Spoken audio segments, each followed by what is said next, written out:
죄로 인해 넘치는 은혜. 하나님께 선택되어 이집트 왕궁으로 보내져 훗날에 자신들을 구원할 모세를 아론과 그의 가족들은 의지하고 기다리고 있었습니다. 비록 아론이 장자였지만 누구도 아론에게는 기대를 할 수 없는 절망적인 상황이었고 아론 자신도 기대에 부응할 수 있는 능력이 없음을 잘 알고 있었습니다. 이렇듯 아론 자신은 장자지만 부모와 다른 사람들의 큰 기대를 받지 못하는 삶을 살았습니다. 그러던 어느 날 모두의 기대대로 모세는 백성들을 구원할 위대한 지도자가 되어 나타났습니다. 그 덕분에 자신 또한 모세의 입이 되어 바로왕 앞에 서게 되었으며 백성들의 지도자가 될 수 있었습니다. 모세가 이르되 오 주여 보낼 만한 자를 보내소서. 여호와께서 모세를 향하여 노하여 이르시되 레위 사람 내 형 아론이 있지 아니하냐. 그가 너를 대신하여 백성에게 말할 것이니 그는 내 입을 대신할 것이요 너는 그에게 하나님 같이 되리라. 아론이 지도자가 된 것은 아론의 뛰어남 때문이라기보다는 모세의 요청에 의해 할 수 없이 마련되어진 자리와 같았습니다. 자신의 역할이라고는 모세를 대신해서 말을 전달하는 것뿐이었습니다. 겉으로는 자신이 모세에 돕는 대필이었지만 실제로는 자신이 무엇을 도와야 할지 무슨 도움이 되는지 이해할 수 없었습니다. 자신이 지금 이스라엘 백성들에게 어떤 절대적인 필요성을 지닌 존재인지 스스로도 의문을 가지고 살아갔습니다. 애굽에서 10가지 기적을 일으키실 때도 하나님은 모세와만 이야기하신 후에 아론에게 내용을 전달해 줄 뿐 하나님은 아론과는 직접 이야기하시지 않으셨습니다. 오직 동생에게 말씀하시고 그 동생이 자신에게 지시할 뿐이었습니다. 하나님께서 시내산으로 부르실 때도 마찬가지였습니다. 산 꼭대기에는 모세만이 올라가는 것이 허락되었고 자신은 산 중턱에 머무르는 것만이 허락되었습니다. 아무리 원하고 열심히 하여도 늘 자신은 꼭대기를 바라볼 수 없는 존재로 느껴졌습니다. 아무리 노력해도 주연은 될 수 없는 인생으로 결정되어져 버린 것 같았습니다. 어느 날 모세가 시내산에 올라간 지 여러 날 동안 내려오지 않자 이스라엘 백성들은 모세가 죽은 것으로 간주하였습니다. 뜻하지 않게 난생 처음 사람들의 시선과 기대가 아론에게 몰렸습니다. 아론은 드디어 자신에게도 기회가 주어진 것 같았습니다. 그러나 자신은 어떻게 해야 하는지 알 수 없었습니다. 자신은 아직 백성들에게 하나님이 누구신가를 가르치는 것과 그리고 백성을 인도할 준비가 되지 않았다는 것을 스스로도 잘 알고 있었습니다. 그렇다고 이런 기회를 스스로 포기하고 싶지도 않았습니다. 그래서 그저 백성들을 인도하기보다는 그들이 원하는 대로 금송아지를 만들었고 그들이 좋아하는 대로 무엇이든 하도록 허락하였습니다. 백성들이 모두 좋아함으로 스스로 옳은 일을 행했다고 믿었으며 자신도 모세처럼 잘할 수 있다는 믿음이 생겼습니다. 처음으로 사람들의 인정을 받았으며 가장 높은 자리에 앉아 오게 되었습니다. 그러나 40일 만에 모세가 내려오자 자신이 누렸던 지위와 영광은 순식간에 사라져 버렸습니다. 심지어 온 백성들이 보는 앞에서 동생에게 심한 꾸지람을 듣고 모욕을 받았습니다. 또한 아론은 자신의 잘못을 인정할 용기도 없어 말도 안 되는 변명으로 거짓말을 하였습니다. 더 나아가 백성들에게 책임을 전가시키는 형편없는 지도자의 모습을 보였습니다. 결국 위대한 인생이란 아론 자신에게는 꿈 같은 것이며 자신은 결국 위대한 사람이 될 수 없는 존재임을 깨닫게 되었습니다. 이것이 아론의 인생이었습니다. 또한 우리 모두의 인생입니다. 어릴 적부터 특별할 것 없는 어릴 적부터 위대하게 선택받은 모세와는 다른 존재.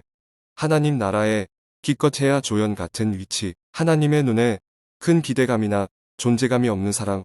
큰 꿈을 꾸고 나름 열심히 하려고는 하지만 사실 나도 나의 위치를 잘 알고 있습니다. 출애굽기에서 누가 이러한 아론을 주목하고 닮고 싶어하고 위대하다 말하겠습니까? 그저 모세의 형일 뿐이요. 모세 덕분에 대제사장의 자리에 앉은 사람일 뿐입니다. 아론을 존경하고 닮고 싶은 사람은 없을 것입니다. 마치 운 좋게 모세의 형으로 태어나 그 자리에 앉은 것 같이 보입니다. 이처럼 아론은 대제사장으로서 인정받을 수 있는 아무런 능력이 없는 것처럼 보입니다. 그래서 고라와 후손들이 아론을 대제사장으로 세운 하나님의 뜻에 반기를 들며 아론의 자리를 넘보았습니다. 심지어 아론 자신도 자신이 그 자리에 어울리는 자라고 생각지 못하여 아무런 반론이나 대꾸도 할 수 없었습니다. 그러자 하나님은 모세를 통해 모든 지파마다 하나씩 지팡이를 가지고 오게 하셨습니다. 아론의 죽은 지팡이에서 아몬드 꽃이 피어났습니다. 모든 사람들이 아론의 자리에 대해 의문을 제기할 때 하나님은 아론이 대제사장으로서 가장 적합한 자라고 선포해 주신 것입니다. 그럼 왜 하나님은 아론을 대제사장으로 선택하셨을까요? 고라와 그의 말에 동조하는 백성들의 말처럼 아론에게는 모세처럼 인정할 만한 외적인 뛰어난 능력이 전혀 없었습니다. 그들은 하나님과 모세, 아론에게 따져 물었습니다. 왜 자신들은 성막의 물건을 관리하는 봉사만 해야 하고 직접 사람들과 하나님을 섬기는 제사장이 될 수 없는지 말입니다. 아론이 대제사장이 된 까닭은 예수님을 통해 해답을 찾을 수 있습니다. 예수님은 단순히 하나님의 아들이기에 대제사장이 된 것이 아닙니다. 성경에는 대제사장이 되는 분명한 조건이 기록되어 있습니다. 예수님은 하나님 아버지가 원하시는 분명한 조건에 합당한 능력을 갖추심으로 대제사장이 되신 것입니다. 그러므로 우리에게 큰 대제사장이 계시니 승천하신 이곳 하나님의 아들 예수시라 우리가 믿는 도리를 굳게 잡을지어다. 우리에게 있는 대제사장은 우리의 연약함을 동정하지 못하실 이가 아니요 모든 일에 우리와 똑같이 시험을 받으신 이로되 죄는 없으시니라. 그러므로 우리는 긍휼하심을 받고 배를 떠넘는 은혜를 얻기 위하여 은혜의 보좌 앞에 담대히 나아갈 것이니라. 그가 무식하고 미혹된 자를 능히 용납할 수 있는 것은 자기도 연약에 휩싸여 있습니다.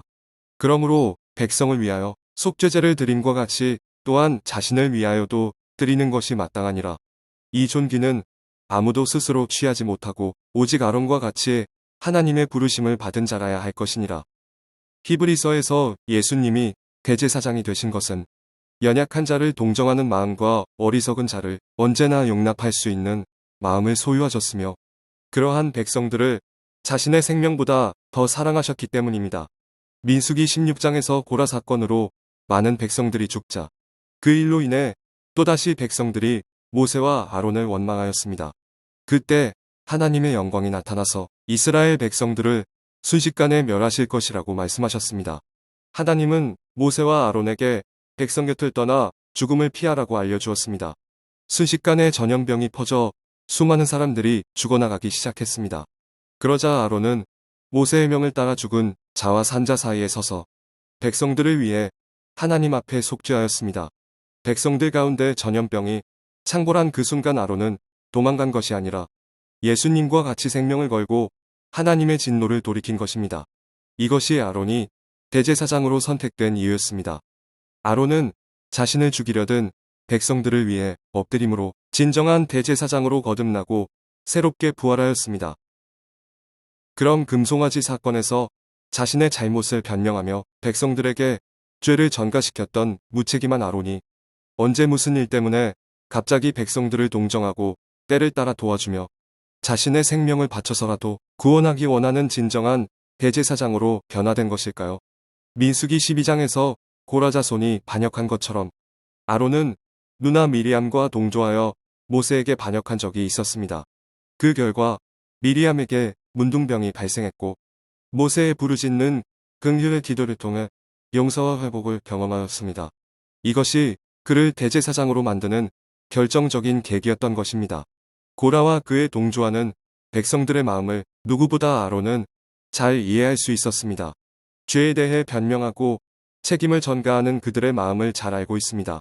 어리석게 모세를 대적하고 자신의 인생에 대해서 하나님을 원망하는 백성들의 연약함과 악함을 자신 또한 경험으로 알고 있었습니다.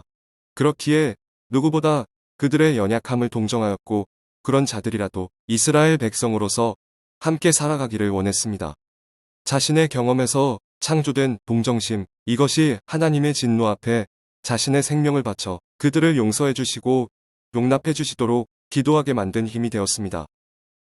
아론은 자신의 죄와 연약함으로 인해 다른 사람을 동정하는 마음을 소유함으로써 대제사장으로서 자신을 향한 부르심을 감당할 수 있게 되었습니다. 더 이상 모세에 대해 열등감에 사로잡혀 살지 않게 되었고 비난과 정죄의 눈으로 영혼들을 바라보지 않게 되었습니다.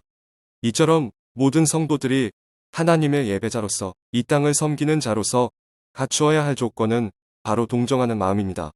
또한 하나님은 대제사장의 직분을 맡은 아론이 가장 높은 자리에서 백성들을 인도하는 경험을 통해 온 세상을 다스리시고 인도하시는 하나님의 마음을 동정하고 이해하는 진정한 친구가 되기를 바라셨습니다. 우리는 완전한 능력을 행함으로 자신의 위치와 가치를 찾아가려 하지만 완전한 사람은 아무도 없습니다. 그것은 실제로는 하나님이 하실 영역이며 하나님의 위치입니다. 그것이 교만이며 선악과의 의미처럼 스스로가 하나님과 같이 되어 하나님을 도와드리겠다는 하나님에 대한 사탄의 도전이었습니다. 모든 사람들은 각자 겉으로 행하는 일은 다를 수 있습니다. 세상은 그것으로 나의 가치를 정하겠지만 하나님은 우리 모두를 최고로 영광스러운 자리, 대제사장으로 부르셨습니다. 그러므로 내가 내 주위에 누군가 아파하고 힘들어할 때 같이 동정하고 섬겨준다면 그는 진정한 하나님 나라의 주인공이 되는 것이며 가장 높고 위대한 자가 되는 것입니다. 오직 능력만으로 높이 세워지는 이 세상과 달리 하나님은 이 세상에서 높이 올라갈 수 있는 기회마저 내려놓고 마치 요셉처럼 감옥 속에서 가장 낮은 자들과 함께 머물며 그들을 섬기고 품어주는 자들을 높이십니다. 결국 하나님과 사람들의 아픔을 이해하고 동정하며 그들을 위로해 줄 수 있는 능력을 소유한 자들, 그들이 진정한 하나님의 예배자이며 이 땅에서 하나님께 크게 쓰임받을 대제사장과 같은 지도자가 되는 것입니다.